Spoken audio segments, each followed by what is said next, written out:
2018 সালের সংসদ নির্বাচনে শতভাগ ভোট পড়েছে এমন কেন্দ্রের সংখ্যা ও সংশ্লিষ্ট কর্মকর্তাদের তথ্য চেয়ে নির্বাচন কমিশনে চিঠি পাঠিয়েছে দুদক। সংবাদ সম্মেলনে দুদক মহাপরিচালক আক্তার হোসেন বলেছেন, গত 3টি সংসদ নির্বাচনের অনিয়ম দুর্নীতি অনুসন্ধান করছে দুদক। তদন্তের জন্য এই সংশ্লিষ্ট যে কাউকে গ্রেফতার বা জিজ্ঞাসাবাদ করতে পারে দুদকের তদন্ত দল।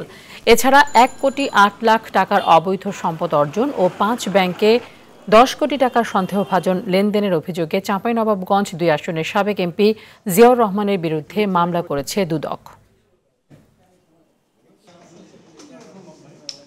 আমাদের যে অনুসন্ধান দল কাজ করছে, যে বিষয় নিয়ে তারা কাজ করছেন, সেই বিষয়ের সাথে যদি সম্পৃক্ত হয়ে আরও অন্যান্য কোনো বিষয় এটার সাথে আসে, তখন তাদের সুপারিশ এই বিষয়ে থাকবে, সে অনুযায়ী ব্যবস্থা নেওয়া হবে।